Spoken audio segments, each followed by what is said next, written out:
na cidade que é bem legal. O herói tá chegando e já é real. O último se encontrando, natural. É festa e alegria, todos lá. É tempo de magia, vamos lá. O esporte é energia, sua lá.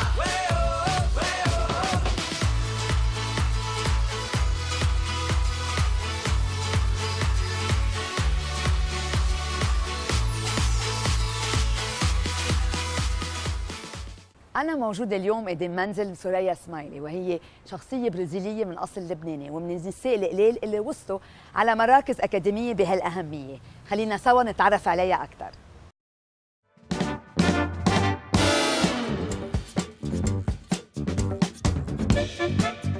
Soraya Smaili, thank you for having us here in your house in Sao Paulo. You are a Brazilian from Lebanese descent, professor and president of the Federal University of Sao Paulo. You were born here after your parents came from Bicaz Valley. In 1955 they got married, and tell us more about their story. Yes, it's an immigrant story. So there are many people in Brazil with similar story. But my father came first, and he started to work here. He came with his brothers, and he started to work and to make a life. They came to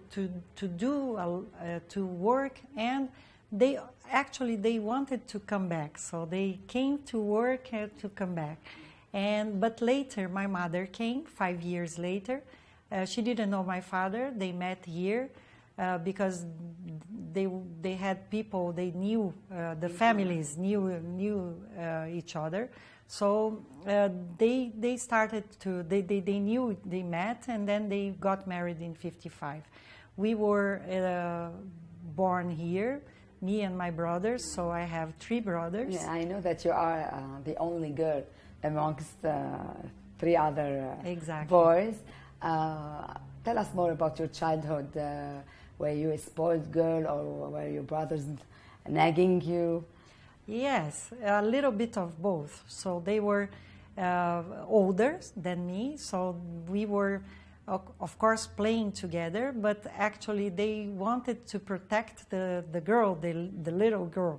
So they were always very protective, very careful, but sometimes they were a little bit jealous as well. But because I had more attention from my father, but my mother was very strong, a very strong person, and my father she is a very strong person, and my father is a very sweet person, was a very sweet guy. And then I think that I had this combination of these 2 elements that actually brought 2 big important things together to form my personality. Yeah, I think that this is... You are self-confident, and you are also a hard worker and a loving person. You got it from your father and your mother. Yes, I hope so, yeah. I know also that your parents were eager for you to learn the Arabic language, you and your brother. So you learned Arabic, yes. Though today we're speaking in English. But why? Is it because you didn't practice it? Yes, أنا بحكي شوي، فيني أحكي بالعربي شوي، بس ما عندي كتير، مش practicing كتير. Then I think that this is easier today to speak in English. But of course I understand, بفهم كتير the Lebanese Arab. I learned how to read and write a little bit. And my parents, they wanted us to know the language. So we had private teachers at home. But later, my brothers, they went to Lebanon and they studied 5 years, for 5 years there. So they know more Arabic than myself. But my parents, they were more protective with myself, so with me. So they wanted to keep closer. Yeah, so I didn't live in Lebanon, but I went to Lebanon. Yes, you went when you were 17. 17. And you stayed like for 6 months. 6 months, exactly. Tell us more about this first visit, and what did you feel when you Yes. discovered Lebanon? This was a very important, great, and very remarkable moment of my life, because my mother was in Brazil. At that time, she was already living in Brazil for 25 years. So she was 25 years without seeing her parents. So then she decided to go back, and she took me with her. And it was a very nice visit, important, and very nice, and a big moment, because my grandparents, they didn't know that we were arriving at that day, and she decided not to tell them. And then we took a taxi from the Beirut airport to Barlies. And when we arrived at my grandfather home, she knocked at the door. Big surprise. Big surprise. And in the beginning, my grandfather, he didn't recognize my mother. And then he said something like marhaba. And then she said marhaba. And then she said bayi. And then he cried. He started to cry, and she kissed his hand, and then they cried a lot. And it was a very important, emotional moment for her, for us. And we stayed, after that, we stayed for 6 months. And it was good because I could know all my relatives, my cousins. I became very familiar. Everything was very familiar, very close to me, and it was like I was in my home. And why didn't you decide to stay there? Why you came back? Yes, because it was exactly at the time that I was going to the university. So I decided, my mother was coming back. She had to come back. And then I decided to come back with her. I almost stayed there, actually, almost. But then I decided, in the last moment, to come back to study. You hold a doctorate in pharmacology. Why did you decide to go into pharmaceutics, knowing that it is researches about medicine? Right. I was I wanted to be I didn't know exactly, but I wanted to do many things, of course, as a teenager at that time, 17, 18 years old. But I decided to go to pharmacy because I wanted to research. I was keen to research, to do some research. And I don't know why, I wanted to be a scientist. So this was the main goal, I think. And then I went to pharmacy because this is the type of career that you can learn a lot of things. You can learn chemistry and biochemistry and biology and physics, and you can gather everything together. And also you can learn pathology. So you can actually put everything together to learn how to develop things, tools, to find cure for diseases. And to make a better life, quality of life to people. So then I decided to go, and then after I knew that I didn't want to work on a pharmacy, so I wanted to be a researcher. I went to the master and the PhD in pharmacology. Later I did my postdoc also in neuroscience. And then later I decided to establish a lab. Then I was a faculty member already in my university. And I established a laboratory in neuroscience. So I've been studying in the last 15 years things related to neurodegenerative diseases like Huntington, Parkinson's disease, Alzheimer, but we do everything experimentally. So we don't do the research in humans. Our area is experimental. So, and we do a lot of microscopy as well. So this was also another interest. Yeah. You were passionate even when you were a for kid. microscopes, yes, since I was a kid. And then I wanted to be a scientist, and I wanted to have, I never forget this, because when I was 8 years old, I got a microscope, a toy that I had to put together to have a microscope, a little microscope.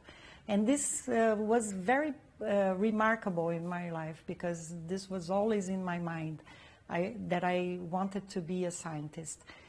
So we established the lab, the laboratory in neuroscience, and then developed many research in this area, in neuroscience area. And also we also contributed and taught many people in this area. So actually we were also forming other researchers in the neuroscience area to do their research in different universities in Brazil. Very interesting. ولدت سوريا اسماعيلي بساو باولو من بعد ما هاجروا أهلها من البعاثة 1955. تعلمت اللغة العربية وسافرت إلى لبنان بالعمر 17 سنة. إذا بدكم تعرفوا أكثر عن حياتها المهنية وكيف وصلت على أهم منصب أكاديمي، خليكم معنا من بعد البريك.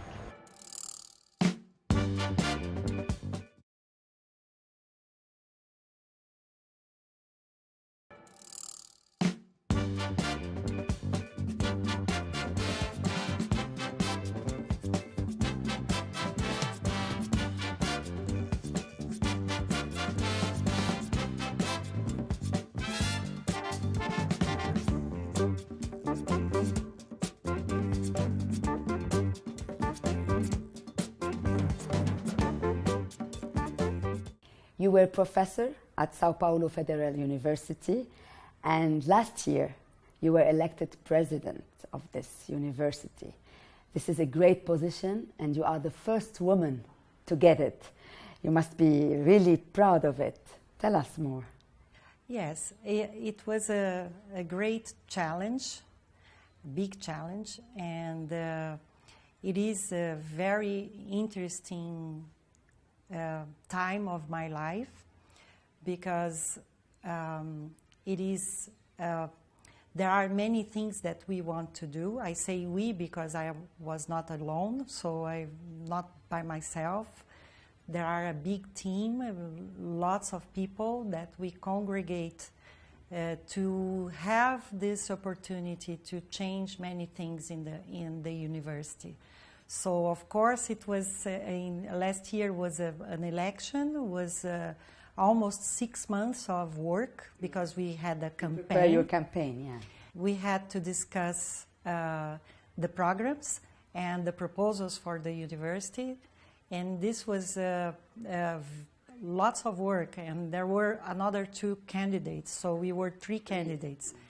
And our team was really well prepared. We decided to propose many different things, and the university wanted to change. This was, the perfect time for the perfect people that work together to do this. You presented the program that the university needed. I believe so. Yes, this was something really interesting, something that was magic, let's say like that.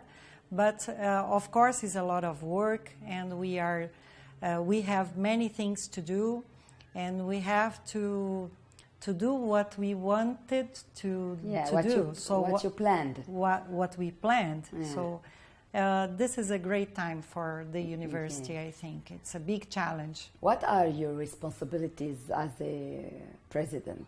As a president, I have to be the president of the council. It's the main board of the university. Now our university is a very big university, because we started small 80 years ago. Yeah, it was specialized for medical science school. And health. Yeah. Medical school. It was a medical school.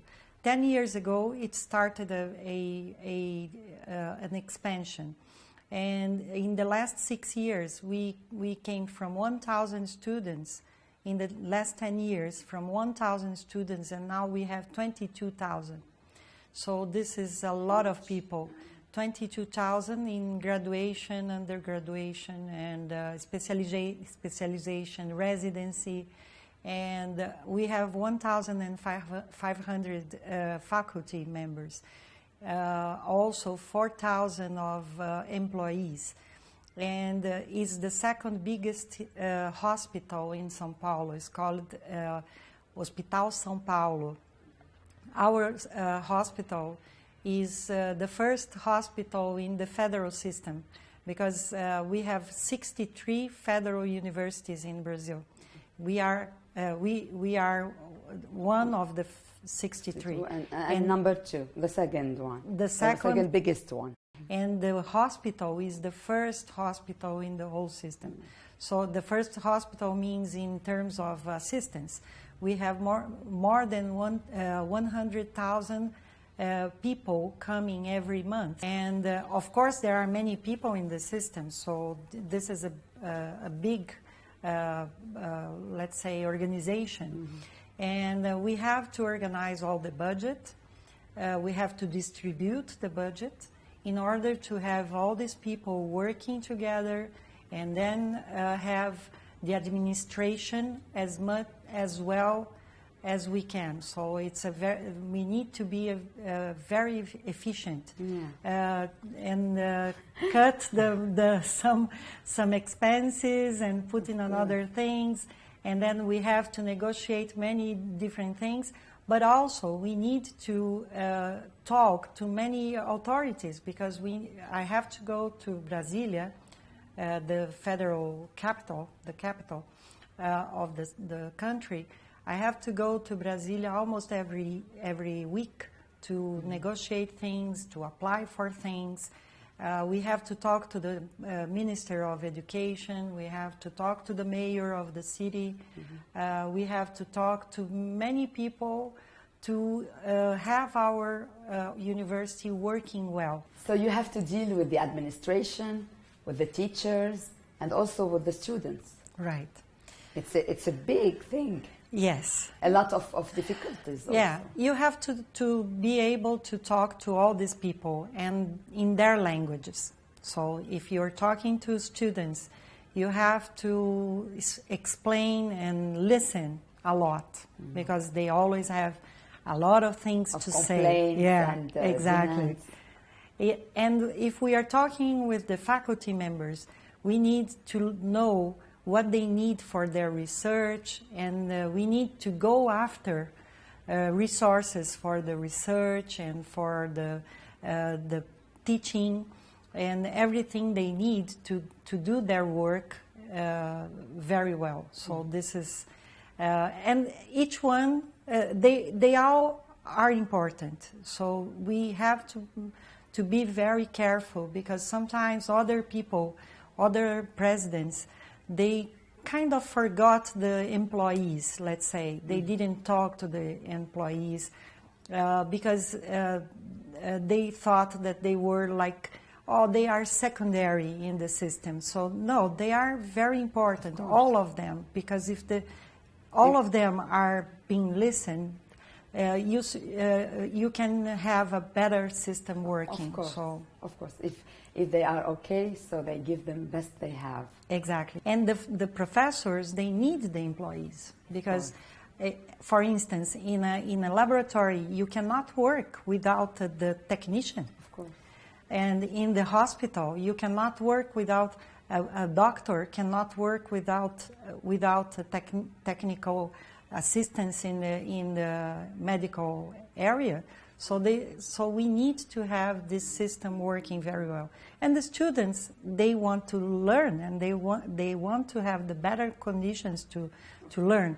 So now we have another challenge because the Brazilian universities, the federal universities, we have to have a certain percentage of the students for the ethnical quota.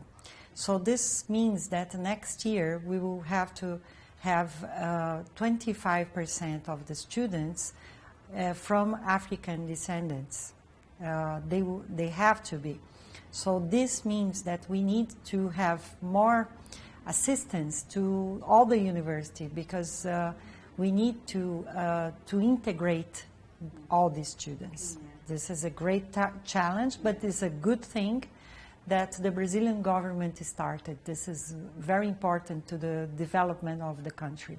In my opinion, I think that the biggest challenge is to be a woman. Or does it have its advantages? Oh yes, I think it's. I think women have the ability to integrate the areas and the ideas. And I usually say that we women, we are multifunctional. Yeah. So we can do many things at one time. So usually men, they do one thing at a time. Indeed. And we do a lot of things, and this is something that we need to use in our advantage. So we can integrate more people, we can talk to different people. There are some discrimination, of course, some structures, like the high level of the university was never run by a woman. So this means that we need to break the ice, like we yes, say. Break the barriers. So we need to cross, and this is very important because other women can come. And in my office, what I want to say is that in my office we have a great majority of women. 80% of the women, of the deans in my office are women. And then somebody asked me in the beginning, when we started, when I chose them, somebody asked me, why you chose so many women? So did you do on purpose? I say no. The last office, the other president, all of them were men. So they never had the chance to show their talent and their intelligence. So this is, and then another person said, oh, this will give you trouble because women, they fight a lot. I say, Together. no, this is something this is a stereotype. So it's true that women are sometimes more emphatical, and emotional. But it's true that we have different talents, but I'm not saying that the men are not important. Of course, you have men. Of course, with you, Of course, we have. system. They are important, and we are integrated. This is not a gender. Of course, men complete women war. and So, vice versa. Yeah, this is not a war. This is an important thing to. This is our time. I think Brazil now is giving more attention to the women. This is important. This is important. We are doing things that we never did before in this country. So this is good because it's a good example. Especially that the president is a woman. Exactly. I know that in 2004 you established a very important organization, ICARAB, that promotes the Arab culture. Tell us more about it and what are its activities. Yes, this was very important because you know that in Brazil we have many Lebanese descendants. So we have about, we say 6 million, at least 6 million descendants. Many things from Lebanese culture is in the Brazilian society now. So we have the food, we have the music. These things, these elements, they influenced the Brazilian culture, of course, absolutely, and the Brazilian, the Portuguese, the Brazilian language.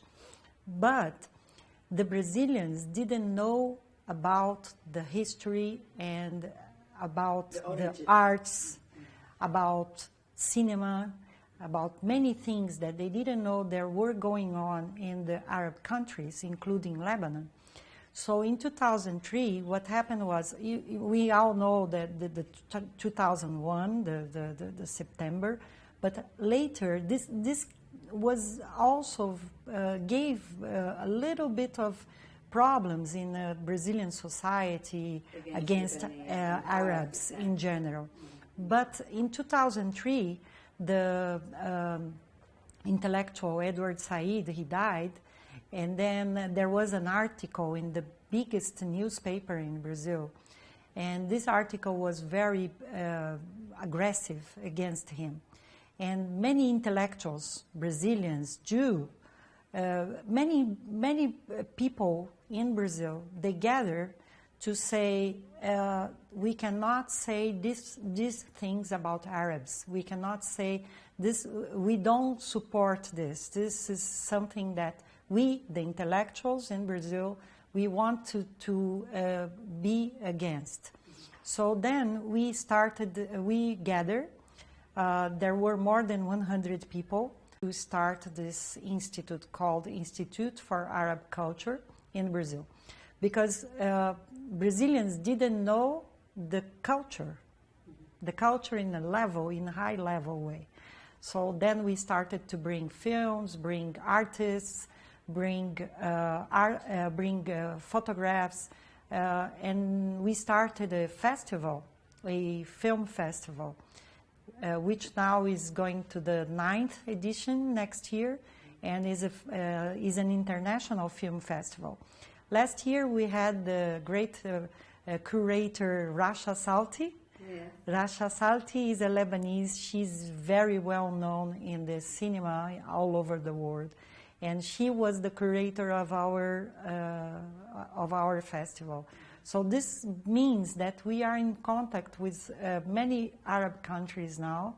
And after also we started to develop many projects with the Brazilian governments, the cultural affairs, and with other countries as well, like France and of course Arab countries, but also the European countries in collaboration with Brazil and South American countries. Now we have a very interesting collaboration with Argentina to develop this promotion of Arab culture in Brazil and Argentina.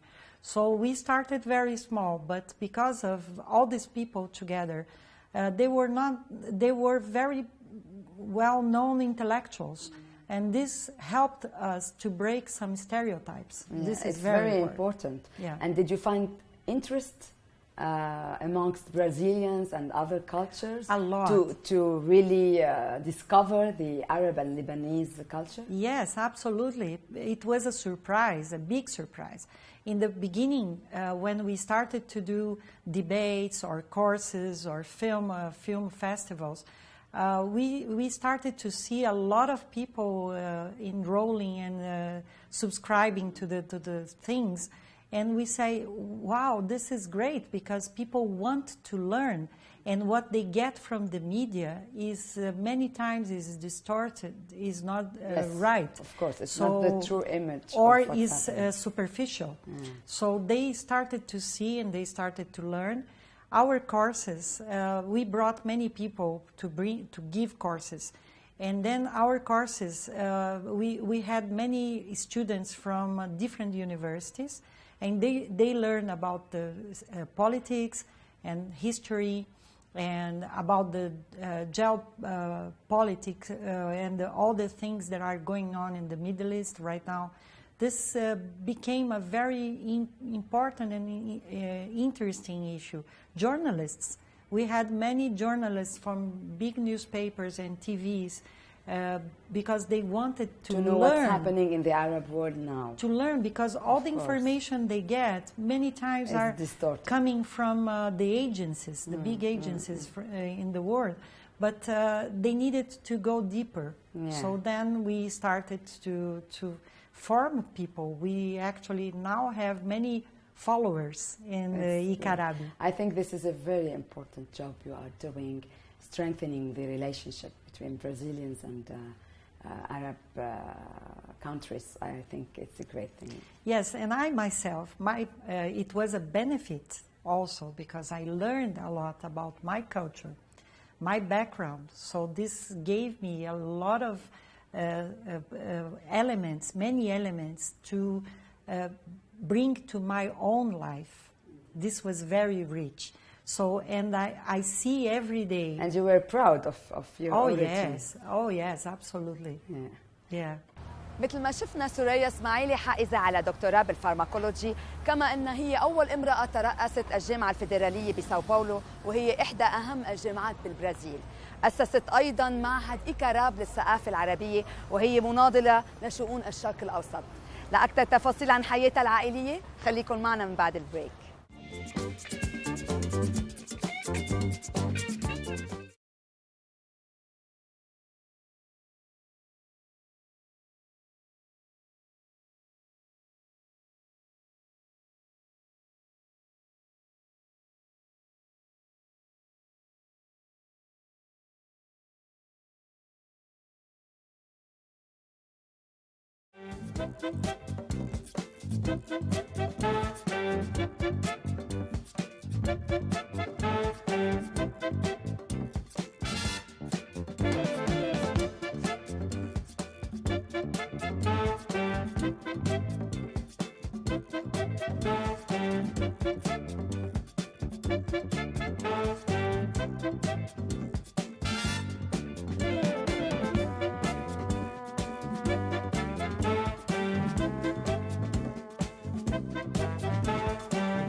Let us talk about your personal life.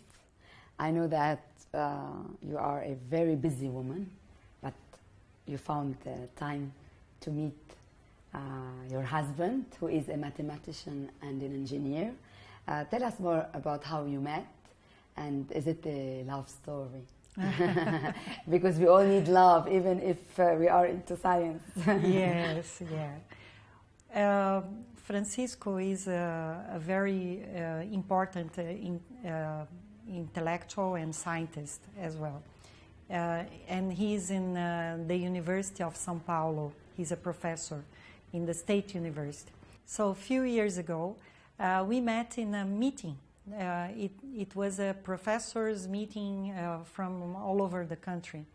And it was actually my first meeting as a professor, this type of meeting, let's say, not scientific meeting, but a more political meeting about the politics of education in the country and everything. And he is very active person, and he speaks very well. He spoke to your heart. Of course, he's very intelligent. And he speaks very well. And at that time, I said, this guy says everything that I wanted to say, to express, but he says much better than I can do. So this was the first thing. I think this was a very strong feeling. And after that, we got to know each other. And later, a few years later, we got married. I know also that he supports you in your work, and he was behind the establishment of Ikarab, as he has the same interest for the Arab culture. Yeah, as a professor, he goes every year to Paris, to the University of Paris, 7, Jussier. Right. So, and then many times,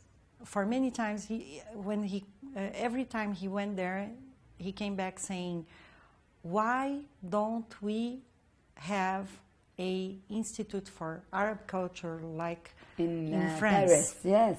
It's one of the biggest institutes. And beautiful. Yes. And Institut du Monde Arabe. Why the French people, they go there to see the films and to see to buy the books. And here in Brazil, we have, of course, the Lebanese in Brazil, they did a lot of things, like hospitals, like clubs, like many schools. But we didn't have an institution for the culture. So then he started to say that, repeat and repeat, And he did that to many people that we knew. Is he Brazilian or Italian Brazilian? Italian Brazilian, yeah. He comes from an Italian family, but everybody thinks he's Lebanese. So because he's actually, he looks more Lebanese than I sometimes, because his face and maybe that's why also you felt in love. Yes, yeah.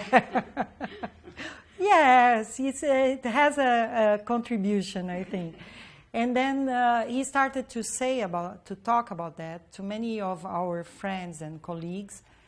And this was, as I said, was the first step for the Institute. But later, when we had the death of Edward Said, then we had that big meeting with a lot of intellectuals. And in that meeting, we gathered, and then all the people that were in that meeting, we organized a book about that meeting and about the Arab culture.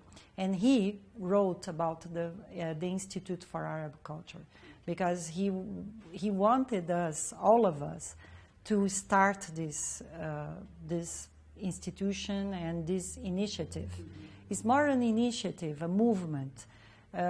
We need to continue this. This is very important to us and to our society. And is he a loving husband? Oh, yes. Does he care? And you know, Italians, they are similar to Lebanese a bit in their personality. Right. Yeah? Yes, I think that we share a lot of things.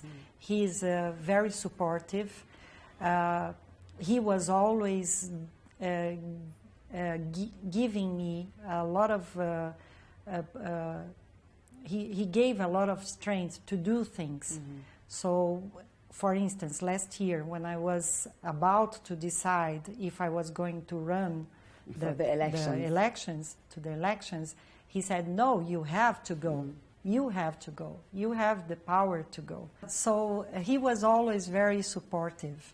So when I decided, for instance, when I decided to go to the elections last year, my husband gave me a lot of support, and sometimes I was not sure if I should go, but then he was always saying, "No, you have to go. You know how to deal with that, of course, and you will know how to propose and how to speak, and you were ready."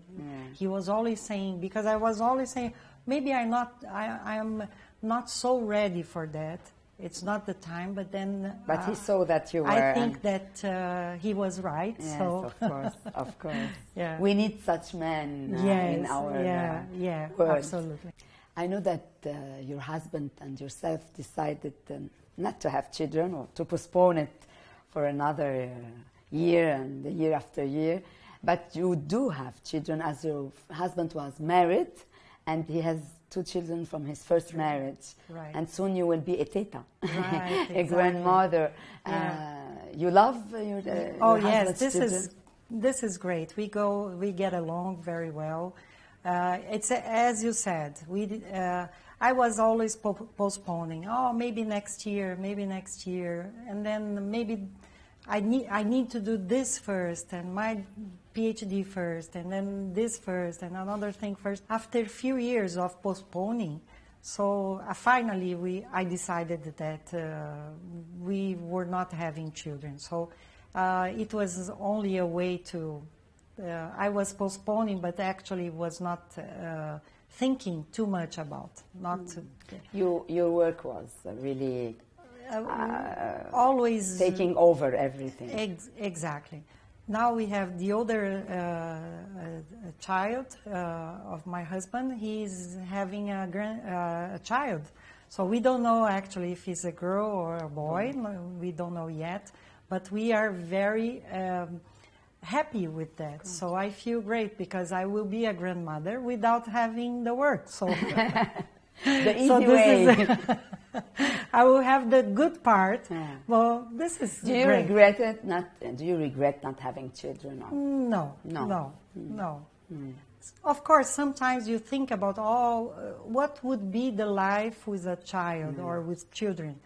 But this is an experience that I didn't have. But I don't think too much about, because I am very practical as well. So I think about the things that I have to do, the things that I will leave, and my work is something that I think that I have to do. تزوجت سوريا من المهندس فرانشيسكو ميراغليا، واللي جمعهم هو الحب وأيضا الاهتمام المشترك بالثقافة العربية. إذا بدكم تعرفوا إذا سوريا رجعت على لبنان أو لا، خليكم معنا من بعد البريك.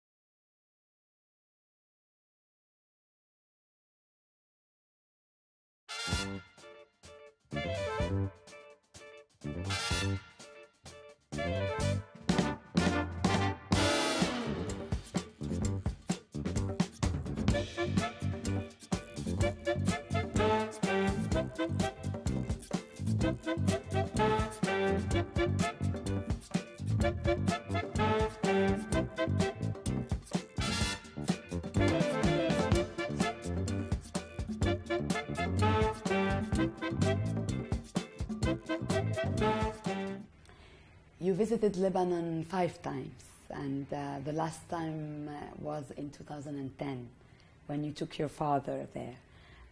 Tell us more about this visit, and now that your father passed away, do you think you will go back to Lebanon or not? Oh yes, I will go back. This last visit was very important to me and to him.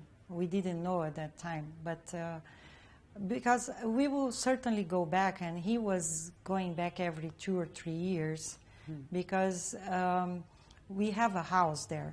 They have furniture and car, and actually they go every 2 or 3 years. And then my father told me, that year he told me, you have to take me. My mother was there. And then he was here for a month or 2. She was already there for a month or 2. And then he said, you have to take me, because this will be my last time. And then I told him, no, you won't go. And we were a little afraid, because he was already 93 years old. Okay. So I was a little stressed because of that. The long distance. Because he had a heart condition and everything. So but he wanted so much to go. And then I said, okay, I will take, and he was always saying, you have to take me. I will go if you take me, take me to Lebanon. And then I decided to go, even though I couldn't stay much. I stayed only for 10 days. But I went only for him. And this is, I like to think that I went because he asked me, and because I went for him. Yeah. And then I left him there with my mother. He stayed for 2 months after that. And then they came back, both. And my other brother, my older brother.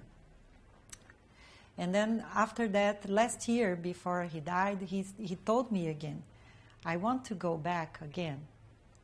You have to take me. But he was already, he couldn't go at this time. He was very tired. He was it was not possible. It was really impossible to go. And then, but I feel very attached to Lebanon. Yes. So this is my country too. I feel home when I go there. I love everything, the water, the air, the people, the hospitality, the generosity. Of course, I see that in this many years, since the first time I went, Lebanon changed a lot. So in a better way, or in both? I think that not in a bad way, but I see how much Lebanese people changed. They are more worried people. Yes, of course. So they are we have many more busy. difficulties. They are busier to face daily, you know. Of course, Yeah. you guys have to. People in We have Lebanon to survive, not have to to live. survive. So after a war, after the civil war, this was very strong to the country. I see my cousins, the way they talk about, the way they behave, and I see people how much they are doing the effort they are doing to survive. So this is, but Lebanese people are very strong, and they are really courageous. You know, many other countries, if they had to live what Lebanese people lived in decades, maybe they wouldn't survive.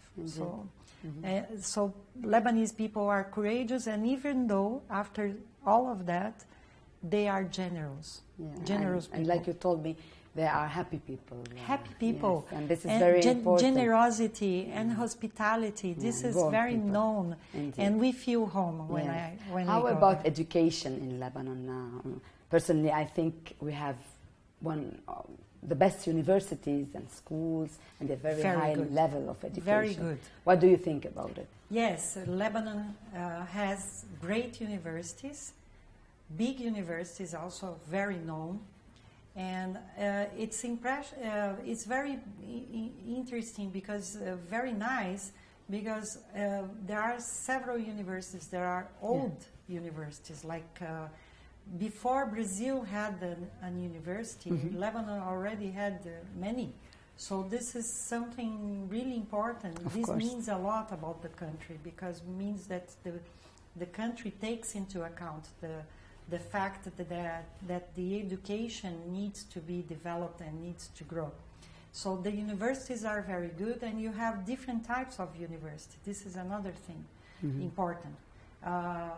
You have medical school, you have humanities, arts, engineering, and everything. then you have the American, you have French the French system, you have the Lebanese. You have all types. So this is something I want to develop and want to do as the president of our university. If we can do more collaborations between countries and agreements, because I think that there are a lot of things in common.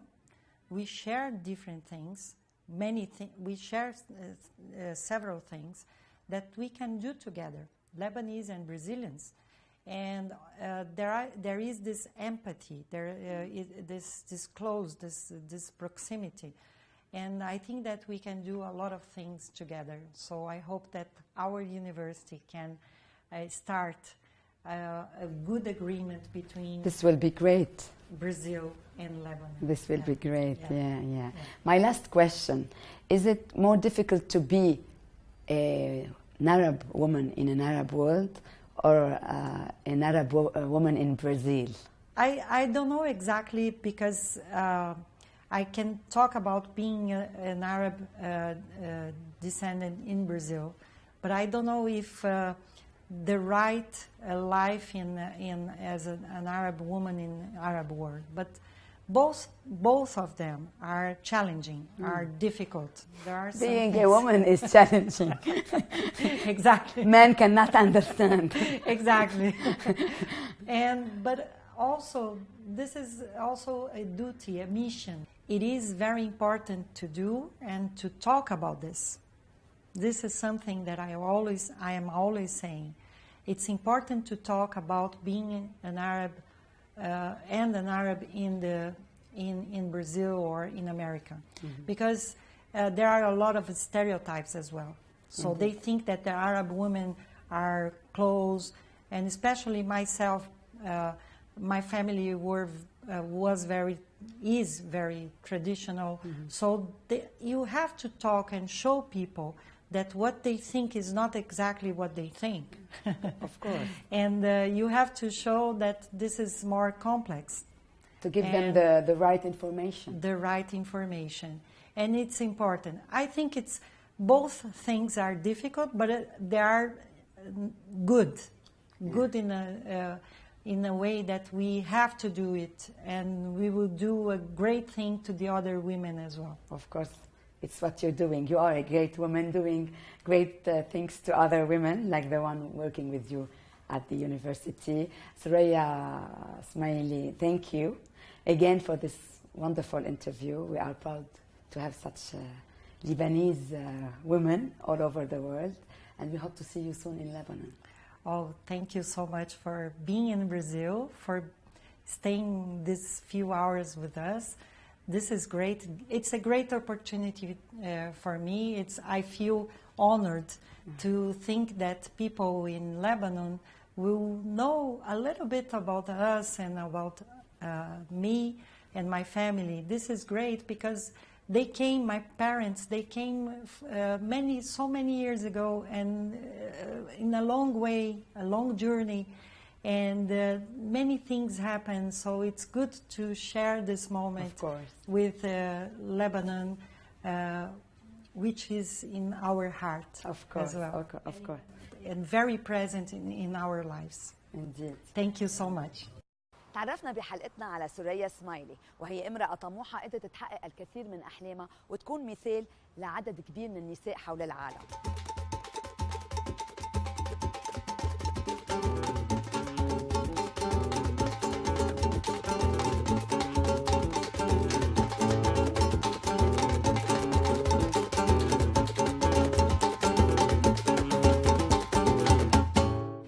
تعرفوا أكثر عن هالحلقة أو عن سوريا سمايلي تابعونا على مواقع التواصل الاجتماعي.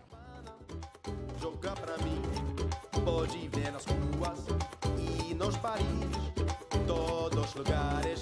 Isso é futebol, futebol, correndo, futebol, correndo, futebol, cantando, futebol, vivendo, futebol. ما تنسوا تحضرونا الأسبوع القادم بنفس الوقت لتكتشفوا اسم جديد من أسماء من التاريخ. Na na na